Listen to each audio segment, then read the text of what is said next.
Hello, it's Pam here from Flaunt Fitness UK. Thank you for popping in to listen to my chat about exercising in your first trimester of pregnancy. So first of all, if you are pregnant, congratulations. If you are planning on becoming pregnant, fingers and toes all crossed.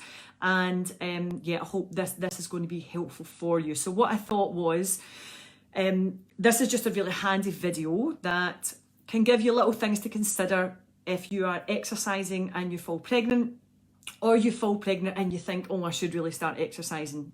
So it's just considerations that you want to be thinking about. I am very qualified in pregnancy and postnatal exercise, and that's one of the first things I would say. So if you are currently with a trainer or a class instructor, then make sure they are qualified to have you in the class. There's a very basic level of qualification called a level 3 pregnancy and postnatal exercise prescription course that the instructor should have done. So this isn't just covered in your basic sort of exercise to music class qualification. So it's an additional thing that instructors have to go out and do. So make sure that they are qualified in doing that. If you're unsure and you don't want to say, oh, are you qualified? Then maybe ask them about, say something to them like, could you tell me how I could prevent abdominal separation or diastasis recti throughout my pregnancy? And their face will probably tell you if they know what you're talking about, or they'll say, oh no, I'm not really sure. Then that would be a kind of signal to say that they don't have that qualification there. So pregnant women are classed as a special population, and that's why we need another qualification. So that's one of the first things I would say, just make sure you are working with somebody who is qualified. And I totally understand if it's been your instructor for a long time and they don't have that qualification, or they've got kids and you think, oh well, they've had children, so they must know. Experience isn't the same as having that qualification. So I know what goes on every single week throughout somebody's pregnancy, and when somebody tells me what week they are, I consider, right, okay, there's this, there's that, these are the things that we need to think about. It's not very blanket, and plus every female is different. So that's first thing, make sure your instructor is qualified as opposed to experienced with children, and then you will be in good hands. So the only time that I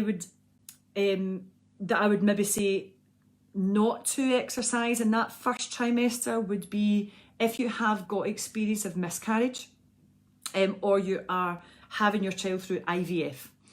We want the baby to be able to establish, and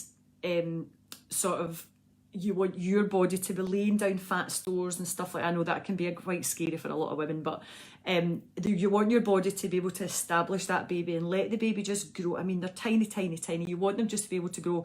And because you've had maybe not that great experience before, or this is a very, very special time because you've gone through treatment to fall pregnant, we don't want to do anything that you're better to be safe than sorry. We don't want to do anything that's going to cause any issues. And I wouldn't say that exercising would cause miscarriage, but we want to just limit all those factors for you. So those are the only times that I would say probably not to doesn't mean that you can't exercise at all. It just means in that first trimester, I would say try to, until you've had that scan and stuff like that as well, then that would be ideal to wait to them. If you have never exercised before, I would also say to wait until about 15, 16 weeks.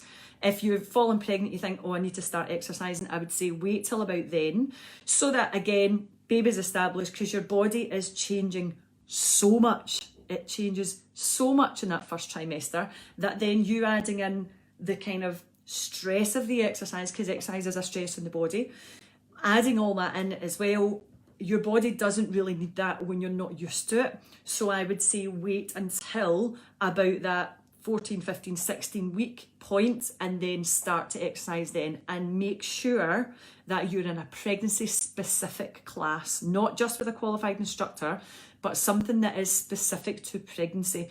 Because if you've done general, like I have girls who do, say, something like lift lean, and they come along to my lift lean groups, and then, oh, Pam, I'm pregnant, and I say, right, okay, that's fine.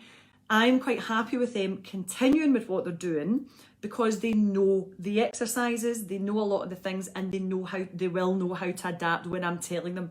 Whereas if I need to teach somebody the basics plus the adaptation, then it's just a little bit extra stress on you as the mum to be. So I think making sure that it's a pregnancy specific class, because everything there is for you at that stage in your life. So that's the ideal thing to do.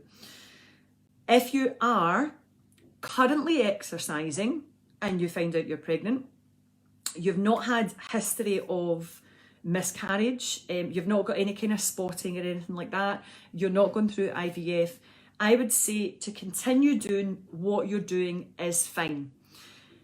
Not much, you don't have to adapt anything really in that first trimester. The only thing that determines what you're going to do is your energy levels, because for anyone who has been pregnant, you will back me up on this, you are, or you can be, completely exhausted. You can be so tired. And adding that stress of I need to exercise, is something that your body doesn't really need. So just listen to what your body's saying. Yes, when you exercise, your energy levels can be boosted through that. But at this stage, just listen to what your body's saying. If it's saying, no, I'm not up for this, then you change what you're doing. Or you choose something a little bit more restorative for your workouts, like yoga, like Pilates, like the trigger point Pilates, like mobility flow sessions, things like that are going to be a little bit more gentle on the body. It's not like you're pounding through your workouts and you're working up a sweat. It's something that you're kind of maintaining your energy, because you're not having to expend a lot as doing it, and hoping that it's going to boost your energy afterwards as well. It's very energy dependent and very sickness dependent. So if you are being sick and stuff as well, then I would say let's just wait until maybe that settles down, and then move into doing your exercises when that happens as well. So generally that is the kind of main thing. So if somebody comes to me, current client, I am pregnant, this is what I'll tell them. You're not feeling up to it, then that's fine. Listen to what your body is telling you, because your body is telling you to rest for a reason. It's telling you like, oh, I'm so exhausted for a reason, and you need to take that on board. A couple of other things that are very, you do these through every trimester, but I thought I would still talk about it anyway. So I would recommend somebody who's pregnant to snack before they work out and to snack after they work out, because your blood sugars can change dramatically throughout pregnancy. So maybe about 30 to 40 minutes beforehand, have something that's quite what we call a high glycemic index. So it's got quite a high, it gets broken down in the bloodstream pretty quickly. So something like a banana, something like maybe gummy sweeties, something like that can get broken down, and you can use that for your energy. The same afterwards, so try to eat within about 30 to 40 minutes after your workout as well, to replenish the energy stores in your muscles that you've already used up. So that would be ideal, adding in that snack before and adding in that snack after. And that's the same for first, second and third trimester, I would say that. Make sure you are hydrated. You have a lot of extra fluid, a lot of extra blood flow, and we need to stay hydrated.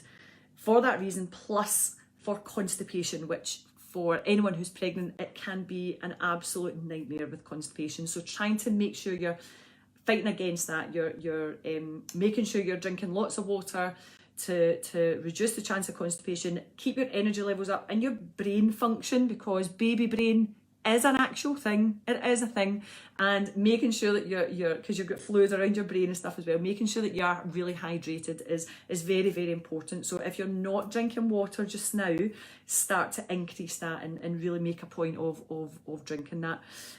When you're physically exercising, make sure your room is quite ventilated, so you can open, if you're exercising at home, open your window, ventilate, or your door, back door or bedroom door, or whatever it is that you're working out.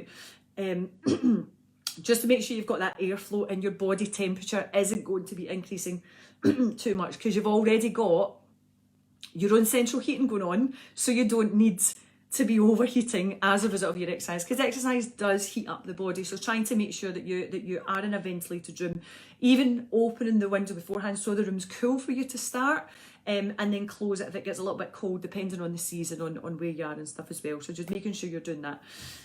The last thing would be any equipment that you're going to be using, if it's bands, if it's weights, if it's even a chair, a gym ball, anything like that.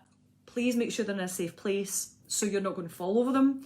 We don't want any trips or falls, and your balance can be a little bit off. Not so much in your first trimester, mind you, but we still don't want to risk any falls or anything like that. So just make sure all your equipment is, maybe if you're in the living room, set your equipment on the couch so you've got less risk of falling over it. And when you're done with it, put it back on the couch rather than leaving it lying on the floor. So we just reduce that risk of tripping over and even spraining the ankle, kind of twisting the knee, falling down onto the floor, landing on your arm or your shoulder. We really don't want to pick up these type of injuries when we're pregnant. So just sometimes we don't really think about that. So hopefully that will come to mind, and you will you'll take that into consideration as well. So that's all the points I wanted to get across for your first trimester. If you've got any questions, please don't hesitate to message me and ask. If you are in your first trimester and you message me, I will be very discreet. There will be I won't pass the information on to anybody, because I know that until people get their scan, quite a lot of people want to keep it to themselves. So you can rest assured that I will not be passing that information on to anybody, and you can have your faith in me as well. If you've got any specific questions, please let me know, and I hope that was helpful for you today.